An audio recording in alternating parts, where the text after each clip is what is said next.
Hi friends, welcome to talking films. నేను మీ భానుప్రకాష్. ఈరోజు మనం మాట్లాడుకోబోయే సినిమా మిస్టర్ బచ్చన్. ఇది హరిశంకర్ డైరెక్ట్ చేసిన సినిమా. ఇది వచ్చేసి 2018లో రైడ్ అనే ఒక హిందీ సినిమా వచ్చింది, అజయ్ దేవగన్ది. దాని యొక్క అఫీషియల్ రీమేక్. ఇది ఎందుకు చెప్తున్నా అంటే తర్వాత మీకు ముందే తెలుస్తుంది. సో ఈ సినిమా ఏంద్రా అంటే 1980స్లో ఒకడు సర్దార్ ఇందర్ సింగ్ అనే అతని పైన ఒక ఇన్కమ్ ట్యాక్స్ ఆఫీసర్ రైడ్ చేశాడు. 3-4 రోజులు అతని ఇంట్లో రైడ్ చేసి భీకరమైన ధనమంతా తీసుకున్నారు. దాంట్లో ఇందిరాగాంధీతో ఒక మాటలో వచ్చినప్పుడు కూడా మనోడు చాకీ చక్యం అంతా కూడా తెలిసి ఉంటుంది. దాన్ని మనోళ్ళు హరిశంకర్ తీసుకున్నాడు. మన తెలుగు సినిమా వాళ్ళకి తెలిసిండేదంతా ఏంటంటే కమర్షియల్ డ్రామా అనేది మనకు తెలియదు, కమర్షియల్. సో దాన్ని తీసుకొని ఏ రేంజ్లో చెడదొబ్బాడు అన్నమాట మనం మాట్లాడుకున్నాం. ఎందుకంటే సినిమా చెడదొబ్బాడు లిటరల్లీ. స్టార్టింగే చెప్తాను. సినిమా స్టోరీకి వచ్చామంటే మన తెలుగు మిస్టర్ బచ్చన్కి మన రవితేజ వాళ్ళ ఫాదర్ వచ్చేసి షోలే భీకరంగా చూసి ఆయన మొత్తం పేర్లన్నీ మార్చేస్తాడనమాట. రవితేజ వచ్చేసి బచ్చన్ అని పెడతాడు, ఈయన ఠాకూరు. రవితేజ వాళ్ళ ఫాదరు ఇంకా మిగతా వాళ్ళ పేర్లన్నీ అట్లా మార్చుకొని ఆ రేంజ్ పిలుస్తాడు. ఈయన కూడా ఆ స్టైల్లోనే ఉండి హిందీ పాటలంతా ఇది చేస్తాడు. దీంట్లో ఒకనొక రోజు హీరోయిన్ని చూస్తాడు, లవ్. మనోడికి సినిమా స్టార్టింగ్లో ఏంటంటే ఐటీ ఆఫీసర్ సస్పెండ్ అవుతాడు. ఒక రైడ్, పవర్ఫుల్ ఆయన పైన రైడ్ చేసినందుకు వచ్చేటప్పుడు ఓ మినిస్టర్తో కలిసి కారులో వచ్చి చెప్తూ ఉంటాడు అనమాట, ఇట అయ్యింది అనేసి. సో ఈయన లవ్ చేసుకుంటాడు. ఆల్మోస్ట్ ఆల్ లవ్ వచ్చేసి ఇంటర్వెల్ టయానికి ఇంట్లో తెలిసి నీకు ఉద్యోగం కూడా లేదు కదా అంటే, అంత లోపల మనకి ఢిల్లీ నుంచి కాల్ వస్తుంది, ఐటీ ఆఫీసర్ వచ్చి జాయిన్ అయిపోమని. వెళ్ళి జాయిన్ అవ్వగానే ఒకటి పైన రైడ్ చేయాలి. సో ఆయన ఇంటర్వెల్ టయానికి అంతా రైడ్కి వెళ్ళి ఆ రైడ్లో ఫస్ట్ డబ్బు ఎక్కడ దొరుకుతుంది అన్నది తీసుకుంటాడు. ఆ తర్వాత ఆ రైడ్ చేసి ఆయన ఆ బిల్డప్లన్నీ ఇచ్చి వస్తాడు. అంత అక్కడ హిందీలో వచ్చేసి మనకి దగ్గరగా ఇందిరాగాంధీ ఉన్నప్పుడు తీశాడు. ఇక్కడ మనకి ఒక మేల్ ప్రైమ్ మినిస్టర్ ఉన్నాడు, మేబీ రాజీవ్ గాంధీ అనుకున్నాం. రాజీవ్ గాంధీ అంటే 89 ఆ టైము, 91 ఆ టైం మధ్యలో చాలా మారారు అప్పుడు. గుజరాల్ కానీ విపి సింగ్ కానీ అంత భీకరంగా రోజుకొకరు మారుతూ వచ్చారు. సో ఏ టైం ఫ్రేమ్లో తీశారు అన్నది మటుకు ఈ సినిమాలో నాకు అర్థం కాలేదు. ఎందుకురా అంటే ఈ సినిమాలో ఉన్న నాకు ఫస్ట్ డిటాచ్ పాయింట్, స్టార్టింగ్లో మంచి హిందీ పాటలు వస్తాయి, లవ్ సాంగ్స్ అన్నీ వస్తాయి. కాకపోతే నేను రైడ్ అఫీషియల్ రీమేక్ కదా, 80స్లోనే తీశాడు అన్న మైండ్ సెట్లోనే చూస్తున్నా.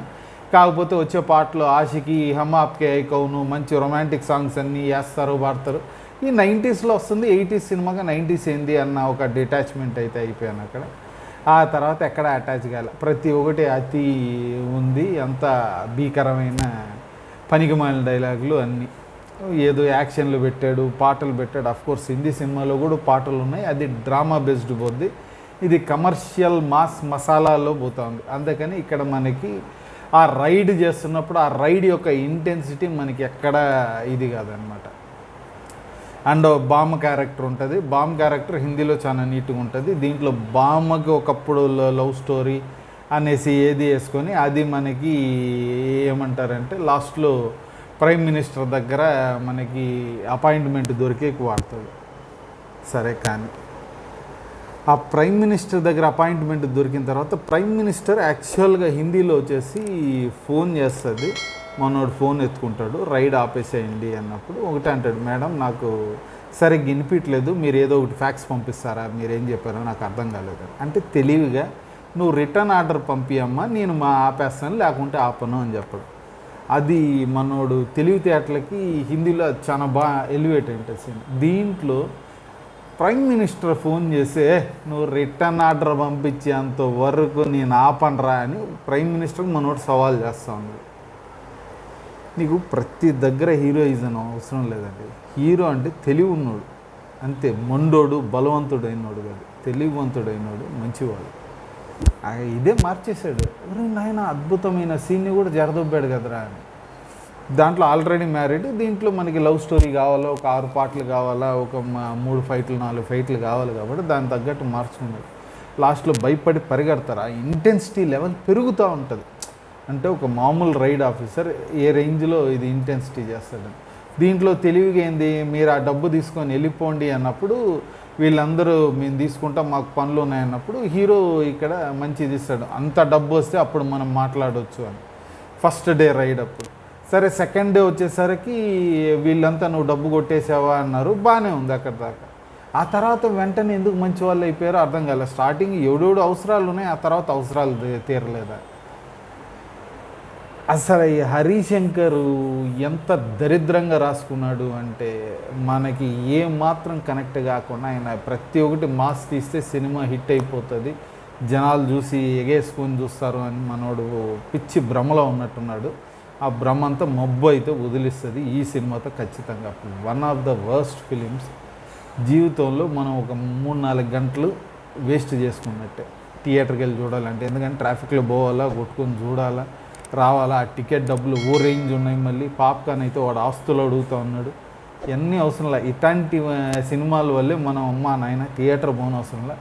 ఓ మహా అంటే 20 రోజులు 4 రోజుల లోపల ఓటీటీలో వస్తుంది, కూర్చొని చూడొచ్చు అనిపిస్తుంది. ఓటీటీలో కూడా ఎగేసుకొని చూడాల్సిన సినిమా కూడా కాదు. ఎప్పుడో ఒకసారి ఇంక బోర్ దొబ్బిందంటే రవితేజ కోసం చూడొచ్చు. పాటలు కొద్దిగా మాస్ పర్లేదు, ఇంతగా ఓకేస్గానే ఉన్నాయి. కానీ సూపర్ సాంగ్స్ అని అయితే చెప్పను. కాకపోతే మనకి ఈయన ఈ కిషోర్ కుమార్ సాంగ్స్, సోను నిగమ్ సాంగ్స్ మనకు అలవాటు చేయాలని చూశాడు. ఓకే, పర్లేదు. ఈయన గబ్బర్ సింగ్లో అంతాక్షరి పెట్టినాడు, దీంట్లో ఏఎన్ఆర్ డ్యాన్సులు పెట్టాలనుకున్నాడు. అది కూడా వర్కౌట్ అయితే నాకైతే అనిపించినట్ల. ఏ ఒక్క దగ్గర కూడా మనకి ఒక సినిమా చూస్తున్నాము, ఒక మంచి ఇప్పుడు ఏమవుతుంది హీరోకి అనేది అలా స్టార్టింగ్ నుంచి మనోడు తోపే. ఇక్కడ విలన్కి పవర్ లేదు, ఆయన పవర్లో ఉన్న గవర్నమెంట్ అయినా కానీ మనోడిని ఎవడు ఏం చేయలేడు. సో ఆ మైండ్ సెట్ ముందే వేసేసినప్పుడు మనం పెద్ద చూడడం, మనకి పెద్ద కనెక్టివిటీ ఉండదు. ఆ హీరో పైన ఒరే ఏమైపోతుందో అన్న ఒక అర్జెన్సీ కూడా మనకు అనిపించదు. కాబట్టి ఈ సినిమా మనం ఏందో చూస్తామో అదేందో జరుగుతుంది, మనం ఏమో చూస్తున్నాం. కానీ బయటకు వచ్చేటప్పుడు మటుకు ఒక చెత్త సినిమా చూసామన్న ఫీలింగ్ మటుకు మనకి ఖచ్చితంగా ఉంటుంది. లేదు నేను రవితేజ అభిమాని వెళ్ళి చూడాలనుకుంటా మటుకు వెళ్ళి చూడండి. హ్యాపీగా ఫ్యామిలీతో కూర్చొని చూడదగ్గ సినిమాని. చూడాల్సిన సినిమా కాదు, చూడదగ్గ సినిమాని. మరి ఓ రేంజ్ అయితే ఏమి మనకి అబ్యూజివ్ వర్డ్స్ కానీ మనకి విజువల్లీ కానీ ఏమాత్రం ఇది లేదు. సినిమా మొత్తం మహా క్రింజ్ అయినప్పటికీ ఇవన్నీ ఓకే. సరే మీరు వెళ్ళి చూడాలంటే చూడండి, లేదంటే ఓటీటీలో చూసుకోవడం ఉత్తమం. దానికి మించి వేరే ఏదైనా హ్యాపీగా మనకి ఫ్రీగా అయిపోతుంది ఓటీటీలో. ఈ సినిమా మళ్ళీ ఇంక స్టోరీ ఎట్టదిరిగి పనికి మళ్ళీ స్టోరీయే. మ్యూజిక్ పర్లేదు, మోస్తరుగా ఉంది. ఇంకా మనం మాస్ కాబట్టి ఆ మాస్ బీజిఎంలు ఇవన్నీ ఉన్నాయి, ఓకే అనుకోవచ్చు మనం. కెమెరా వర్క్ అయితే బాగానే ఉంది, మనకి చాలా నీట్గా అయితే కెమెరా వర్క్ తీసి పెట్టాడు. ఈ ఎడిటింగ్ ఇంక మనం సరే ఓకే, మన హరిశంకర్ డైరెక్టర్ అంటే చెప్తే ఎడిటర్ అంటే వినాలి. కాబట్టి ఆ ఒక ఇది మనం జడ్జ్ చేయలేము. ఎడిటర్ యొక్క టాలెంట్ దీంట్లో మొత్తానికి ఒక చెత్త సినిమా అన్నట్టుగా చెప్తున్నాను నేను. ఈ మూవీ గురించి అయితే మనం ఇంకో వీడియోలో ఇంకో మూవీ గురించి మనం మాట్లాడుకుందాం. అప్పుడు దాకా ఈ వీడియో మీకు నచ్చిందంటే లైక్ చేయండి, ఇంకా నచ్చిందంటే మీ ఫ్రెండ్స్తో షేర్ చేయండి. ఇలాంటి వీడియోస్ మీకు ఇంకా కావాలంటే మటుకు మీరు మర్చిపోకుండా కింద ఉన్న సబ్స్క్రైబ్ బటన్ క్లిక్ చేయండి. అలాగే పక్కన ఉన్న బెల్ ఐకాన్ కూడా క్లిక్ చేశారంటే మా వీడియోస్ మీకు ఆన్ టైంలో వచ్చి చేరుతాయి. ఇంకో వీడియోలో కలుద్దాం. Bye and thank you.